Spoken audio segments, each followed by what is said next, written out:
नमस्कार दोस्तों, भगवान कृष्ण की कृपा आपके ऊपर बनी रहे, वे आपको सुखी और स्वस्थ रखें।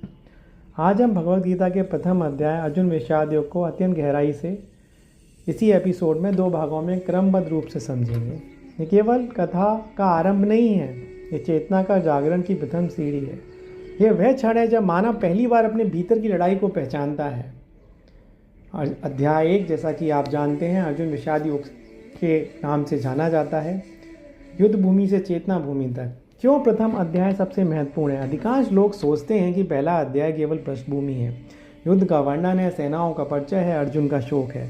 परंतु यदि गहराई से देखें तो यही अध्याय पूरे गीता का बीज है। गीता ज्ञान तब तक प्रारंभ नहीं होता जब तक मनुष्य भीतर से हिल ना जाए। ज्ञान तब आता है जब अहंकार टूटता है, और पहली अध्याय उसी टूटन की कथा है। यदि अर्जुन संकट में ना पड़ता, यदि वह प्रश्न ना करता, तो आज ये गीता हमारे समक्ष नहीं होती, ये कभी कही नहीं गई होती। इसलिए यह अध्याय विषाद योग है, अर्थात दुख भी योग बन जाता है। अब हम इसे महाभारत के संदर्भ से समझते हैं। यह क्या कुरुक्षेत्र में घटती है? परंतु कुरुक्षेत्र केवल हरियाणा का भूभाग नहीं है। कुरु का अर्थ है कर्म, क्षेत्र का अर्थ है क्षेत्र या मैदान, अर्थात ये कर्म का क्षेत्र है, जीवन का मैदान है।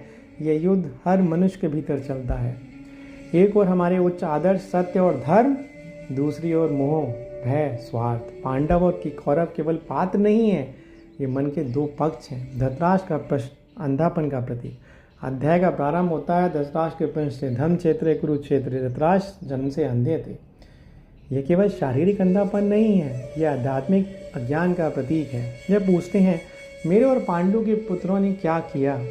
या मेरे शब्द महत्वपूर्ण है।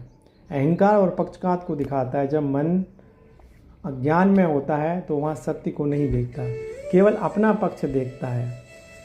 संजय, दिव्य दृष्टि। धृतराष्ट्र स्वयं नहीं देख सकते, उन्हें संजय बताते हैं। संजय का अर्थ है जो विजय प्राप्त कर चुका है। वह अंतःकरण की जागरूकता का प्रतीक है। जब बाहरी आंखें अंधी होती हैं तब भीतर की दृष्टि ही सत्य दिखाती है। शंखनाद, आंतरिक जागरण।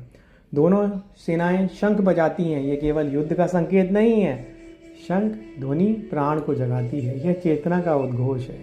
विशेष रूप से श्री कृष्ण का पांचजन्य और अर्जुन का देवदत्त यह प्रतीक है कि सत्य और धर्म का उद्घोष हो चुका है। जब जीवन में बड़ा निर्णय आने वाला होता है तो भीतर भी ऐसी ही हलचल होती है। अर्जुन का अनुरोध, रथ बीच में ले चलो। अर्जुन कहते हैं, हे कृष्ण, मेरे रथ दोनों सेनाओं के बीच में ले चलो। यह अत्यंत गहरा क्षण है। रथ क्या है? शरीर। सारथी कौन है? श्री कृष्ण, अर्थात उच्च चेतना। घोड़े क्या हैं? इंद्रियां। लगाम क्या है? मन। यह पूरा दृश्य मानव मनोविज्ञान का प्रतीक है। यह साधक जीवन के संघर्ष के बीच खड़ा होता है तो उसे अपने भीतर के कृष्ण की आवश्यकता होती है। अर्जुन का दर्शन, मोह का आरंभ। जब अर्जुन अपने बंधु बांधवों को देखता है तो उनका हृदय भर आता है। वे कहते हैं, मेरे गुरु, मेरे पितामह भीष्म, मेरे भाई, मेरे पुत्र। या मेरे शब्द फिर बार बार आता है। यही बंधन है। मोह तब पैदा होता है जब हम संबंधों को आत्मा से ऊपर रख देते हैं। करुणा या भ्रम। अर्जुन का हृदय द्रवित है। वह कहता है, मैं इनको मारकर क्या करूँगा? ये करुणा प्रतीत होती है, परंतु गहराई से देखें तो ये कर्तव्य से पीछे हटने का मनोवैज्ञानिक तर्क है। जब मन कठिन निर्णय से बचना चाहता है तो वह नैतिक तर्क गढ़ता है। शारीरिक लक्षण, मनोवैज्ञानिक सत्य। अर्जुन कहते हैं, मेरा शरीर कांप रहा है, मुंह सूख रहा है, गांडीव मेरे हाथ से गिर रहा है माधव, त्वचा जल रही है। यह एंजाइटी अटैक का सटीक वर्णन है। गीता यह अत्यंत आधुनिक मनोविज्ञान को छूती है। जब मन में द्वंद्व होता है तो शरीर प्रतिक्रिया देता है। अगर हम इस भाग को सार के रूप में समझें तो पहला अध्याय अभी तक हमें सिखाता है, जीवन एक युद्ध है, अज्ञान अंधापन है, जागरूकता ही दृष्टि है। मोह कर्तव्य को ढक देता है, संकट आध्यात्मिक जागरण का प्रारंभ है। अब इसी एपिसोड में हम भाग 2 में जानते हैं विषाद से शरणागति तक। अब हम आगे बढ़ते हैं। नैतिक तर्क, मन का छल। अर्जुन जब तर्क देने लगते हैं, कुल का नाश होगा, धर्म नष्ट होगा, स्त्रियां पतित होंगी, समाज टूट जाएगा, ये सब बातें भारी रूप से उचित लगती हैं, परंतु श्री कृष्ण भगवान कहते हैं, जानते हैं, ये सब तर्क मोह से उत्पन्न है। जब तक मन भ्रमित होता है तो वह अपने पलायन को धर्म का रूप दे देता है। स्वधर्म से पलायन। अर्जुन क्षत्रिय हैं, उनका धर्म युद्ध है, परंतु जब व्यक्तिगत भावनाएं धर्म पर हावी हो जाती हैं तो भ्रम पैदा होता है। वहाँ गीता एक गहरा सिद्धांत देती है, कर्तव्य व्यक्तिगत भावना से ऊपर है। मोह का चर्म शस्त्र याग। अंत अर्जुन कहते हैं, यदि वे मुझे मार दें तो भी मैं शस्त्र नहीं उठाऊंगा, और वे रथ में बैठ जाते हैं। यह पूर्ण पतन का क्षण है। जब वीर भी निराश हो जाए, जब बुद्धिमान भी भ्रमित हो जाए, जब कर्तव्य स्पष्ट होते हुए भी कठिन लगे, तो मनुष्य बैठ जाता है। यही योग क्यों?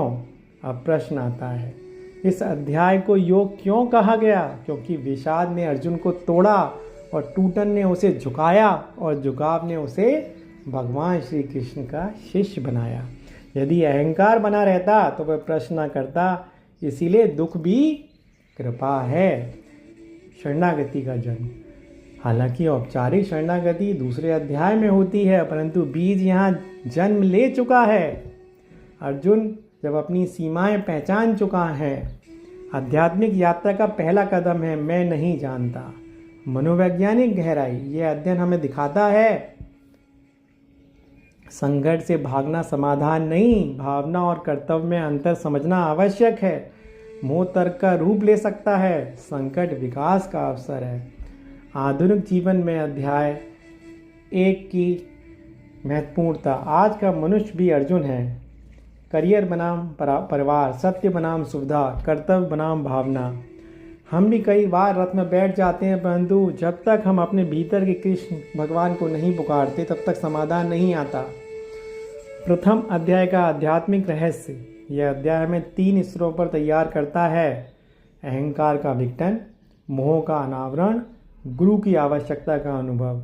जब ये तीनों होते हैं तभी ज्ञान ग्रहण संभव होता है। फाइनली हम कह सकते हैं अर्जुन विषाद योग हमें सिखाता है जीवन की सबसे बड़ी कृपा कभी कभी संकट के रूप में आती है। मोह करुणा का रूप ले सकता है। कर्तव्य से भागना आध्यात्मिक पतन है, और जब मनुष्य टूटता है तभी वह सीखने योग्य बनता है।